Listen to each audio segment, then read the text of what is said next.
Общественная палата – важный участник предстоящих многоуровневых выборов. Членами палаты при участии других общественных организаций сформирован состав общественных наблюдателей, которые 17, 18 и 19 сентября будут контролировать легитимность и прозрачность выборов. Цель экспертов – не допустить нарушений закона о выборах, а также дать достойный ответ попыткам извне оказать давление на мнение людей или сформировать негативный образ страны. Вы знаете, вот на Западе развернули очень такую широкомасштабную деятельность по отношению выборной кампании в Государственную Думу Российской Федерации. Есть выработан определенный опыт. Это опыт, значит, в Беларуси в последнее время, значит, потом на Украине, вот в Грузии, в Армении это было, значит, нацелено на том, чтобы объявить результаты выборной кампании нелегитимными. И такая работа проводится по отношению к Российской Федерации.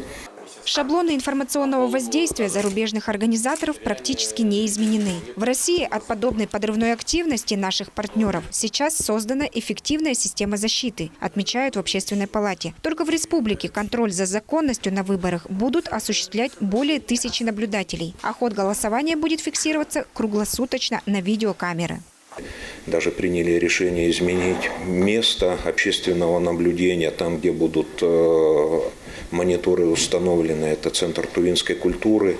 Там будет в рамках вот тех условий, в которых мы находимся, возможность увеличить количество участников видеонаблюдения. Это будут не только члены общественной палаты, но, надеюсь, журналисты. Это будут представители политических партий, участвующих в выборах. Но я говорил, и еще раз повторюсь, еще продолжается подготовка на базе Общественной палаты общественных наблюдателей.